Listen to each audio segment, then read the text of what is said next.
किनकी रचना है? ए में है महात्मा गांधी के, बी में यतीन्द्र मिश्र, सी भीमराव अंबेडकर और डी में रामविलास शर्मा। तो आपका वन का सी हो जाएगा जो भीमराव अंबेडकर। क्वेश्चन नंबर 2 है टेनिस किस भाषा के कवि है? ए है फ्रेंच, बी स्पेनिश, सी अंग्रेजी, डी मंदारी। तो आपका 2 का सी हो जाएगा अंग्रेजी। क्वेश्चन नंबर 3 है कवि जीवनानंद दास किसका हंस बनाना चाहते हैं? ए में है कृषक का, बी में किशोर का, सी में किशोरी का, डी में काका का। तो आपका 3 का सी हो जाएगा जो किशोरी का हंस बनाना चाहता था। क्वेश्चन नंबर 4 है मंगम्मा किसके लिए मिठाई रखी थी? ए रंगप्पा, बी नंजम्मा, सी पोता, डी पति। तो 4 का आपका सी हो जाएगा पोता के लिए मंगम्मा मिठाई रखी थी। क्वेश्चन नंबर 5 है निम्न भाषाओं में से किस भाषा को देवनागरी लिपि में लिखते हैं? तो 5 का आपका डी हो जाएगा जो हिंदी भाषा है उसको हम देवनागरी लिपि में भी लिख सकते हैं। 5 का डी। क्वेश्चन नंबर 6 है निम्न में कौन सी रचना अशोक वाजपेयी की है? ए है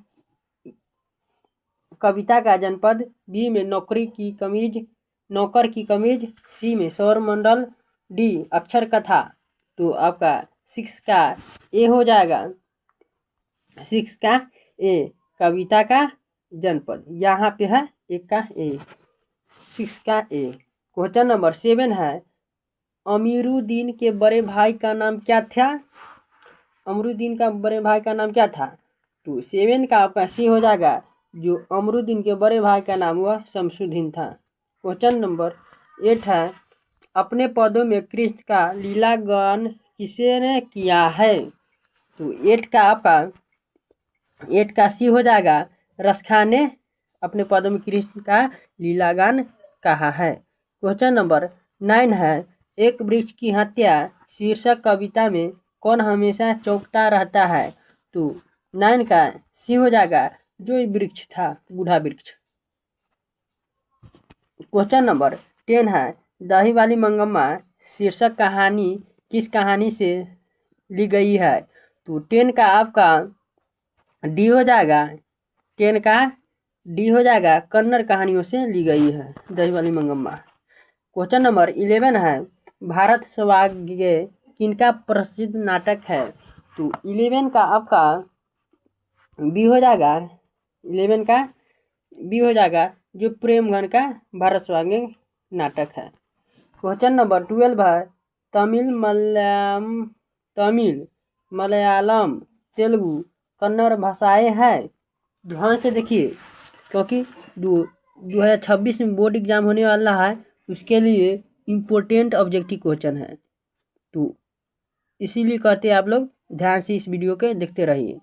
और क्वेश्चन नंबर 12 है तमिल मलयालम तेलुगु कन्नड़ भाषाएं हैं। तो आपका 12 का डी हो जाएगा ध्यान से देखते रहिए 12 का डी हो गया। क्वेश्चन नंबर 13 है मानव मुक्त का पौधा किसे कहा गया है? बताइए तो आप लोग रिवीजन कर चुके होंगे इसलिए मैं एक क्वेश्चन का आंसर पूछना चाहता हूं जो आपका क्वेश्चन नंबर 13 है जो आपको स्क्रीन पर दिखता होगा। तो 13 का कमेंट कीजिए 13 का सी हो जाएगा 13 का जो मानव मुक्त का पौधा वह भीमराव अंबेडकर को कहते हैं। इतना इजी क्वेश्चन था। क्वेश्चन नंबर 14 है मोर शब्द है।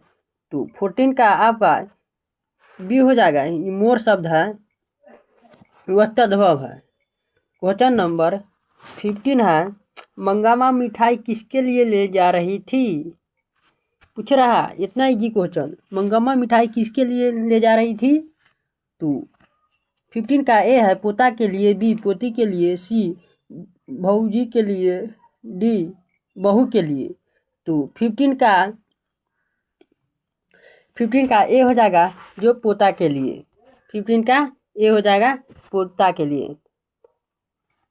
क्वेश्चन नंबर 16 है रामधारी सिंह दिनकर कहाँ के रहने वाले थे? तो यह रामधारी सिंह दिनकर 16 का आपका डी हो जाएगा। जो रामधारी सिंह दिनकर वह अपना बिहार के थे। 16 के डी हो जाएगा। अपना बिहार का था रामधारी सिंह दिनकर और बुक लिख दिया। क्वेश्चन नंबर 17 है सत्य के लिए आग्रह के लिए एक शब्द है। इतना इजी क्वेश्चन। 17 का सी हो जाएगा। सत्य के लिए आग्रह के लिए सत्याग्रह। क्वेश्चन नंबर 18 है लेखक अमरकांत ने हाई स्कूल की शिक्षा कहाँ से प्राप्त की? तो यह बलिया से प्राप्त की। 18 का आपका ये हो जाएगा। 18 का ये बलिया से। क्वेश्चन नंबर 19 है आशा दीवार किस कवि की रचना है? आशा दीवार पूछ रहा है आशा दीवार किस कवि की रचना है? तो 19 का आपका डी हो जाएगा। 19 का डी यह गुरु नानक की रचना है। क्वेश्चन नंबर 20 है व्याकरण से है व्यायाम शब्द का संधि विच्छेद है। तो ए में है बी जोड़ आयाम, बी में व्य जोड़ आयाम, सी में व्य जोड़ याम, डी में वह जोड़ याम। तो 20 का आपका ए हो जाएगा। 20 का आपका ए हो जाएगा बी जोड़ आयाम व्यायाम। टोटल आपका यही 20 क्वेश्चन था और 20 में की से आप कितना सही किए होंगे जरूर बताइएगा कमेंट में।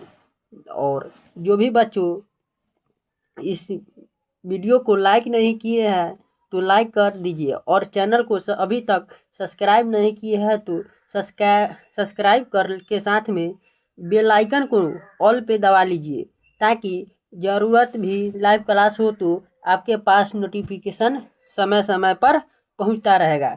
तो जय हिंद जय भारत यहीं पे समाप्त करते हैं।